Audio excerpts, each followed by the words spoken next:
بسم اللہ الرحمن الرحیم الصلاۃ والسلام علی رسولہ الکریم اما بعد۔ کچھ لوگ ایسے ہوتے ہیں کہ جو زندہ ہو کر بھی مردہ ہی لگتے ہیں، لیکن اس کے بالمقابل کچھ لوگ ایسے ہیں کہ جو دنیا سے چلے بھی جائیں تو لگتا ہے کہ وہ یہاں پر ہمارے ساتھ موجود ہیں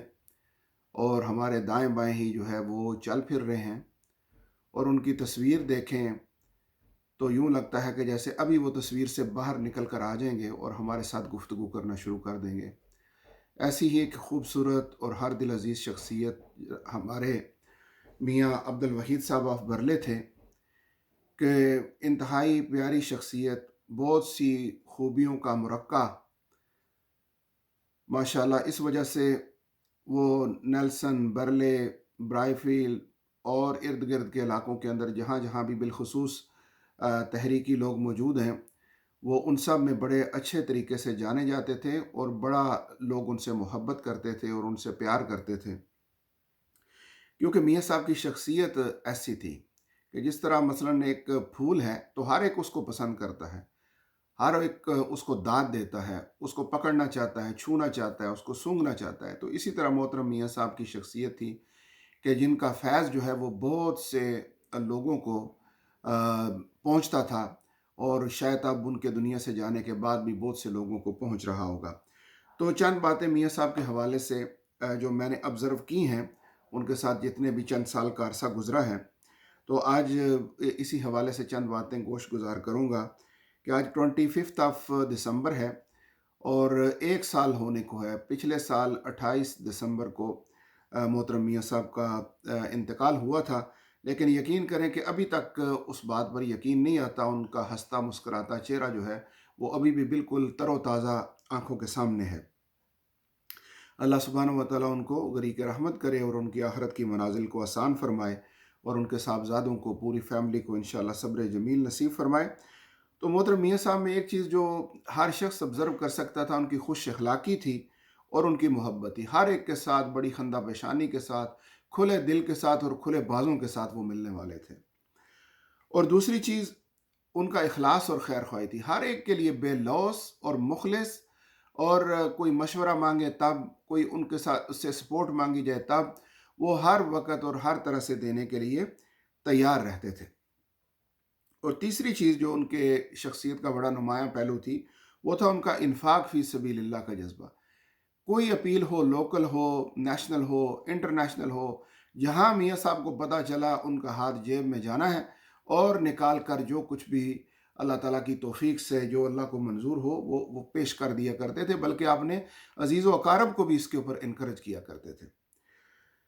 اور بالخصوص مجھے نیلسن میں رہنے کا جو 10 سال تک مدینہ مسجد میں خدمت کا موقع ملا، تو اس دوران کئی دفعہ ہمارے نیلسن کے پروجیکٹ کے لیے ان سے ملاقات ہوئی، اور وہ خود بھی انہوں نے ہر وقت تعاون کیا، اور دوسروں سے بھی تعاون انہوں نے لے کر دیا۔ اور اسی طرح مجھے پتا ہے کہ جو بھی اپیل ہوتی تھی وہ اس میں ذاتی دلچسپی لیتے، اور جس حد تک ممکن ہو سکتا اللہ کے کام میں مدد کرنے کی کوشش کرتے تھے۔ چوتھی بات ان کی شخصیت کی ہے کہ مسجد کی آبادکاری اور مسجد کے ساتھ ان کا تعلق جو ہے وہ بڑا مثالی تھا۔ یعنی سال ہا سال سے، بلکہ کئی اشروں سے وہ مسجد ابراہیم برلے کے اندر جو ہے وہ فی سبیل اللہ مؤذن کی ڈیوٹی انجام دیتے تھے، اور وقت سے پہلے پہنچ جانا، دروازہ کھولنا، اذان دینا، اہتمام کرنا، پھر سنتوں کے اندر مشغول ہو جانا، یہ ان کی شخصیت تھی۔ تو گویا کہ جس طرح کہتے ہیں کہ جس اللہ والا وہ ہے کہ جو جس کو دیکھ کر اللہ یاد آ جاتا ہے، میاں صاحب کی شخصیت جو ہے وہ یقیناً اس چیز کا ایک زندہ نمونہ تھی۔ اور پانچویں بات کہ ہر وقت اور ہر دم وہ ایک چلتی پھرتی تحریک تھے، تحریک کا ایک ماڈل تھے، کہ اپنے ساتھیوں کے بارے میں پوچھنا، کام کاج کے بارے میں پوچھنا، برانچ میں کیسا نظام چل رہا ہے، فلاں ساتھی کیا کر رہا ہے، فلاں کیا کر رہا ہے۔ تو بڑی ان کو ان چیزوں کی فکر ہوتی تھی، دعوت کے حوالے سے اور تحریک کے حوالے سے۔ اور جو ہے اس گئے گزرے دور میں بھی اگر کوئی چند لوگ ہمارے اندر مطالعہ کرنے والے موجود ہیں، تو ان میں سے میاں عبد الوحید صاحب کی شخصیت ہے، کہ وہ اتنے مطالعے کے شوقین تھے کہ ترجمان القرآن جو پاکستان سے چھپتا ہے وہ باقاعدگی سے منگوایا کرتے تھے، حتیٰ کہ ایشیا کہ شاید جس کو بہت ہی کم لوگ جو ہے وہ پڑھتے ہیں، لیکن محترم میاں صاحب جو ہے وہ صرف تحریک کے تعلق سے اور اللہ تعالیٰ کے تعلق کی وجہ سے وہ جو ہے وہ تحریک کا وہ ایک میگزین ایشیا وہ بھی پڑھا کرتے تھے، باقاعدگی سے منگوایا کرتے تھے۔ اور اسی طریقے سے ایک اور بات جو میرے ذاتی تجربے کے اندر ہے کہ وہ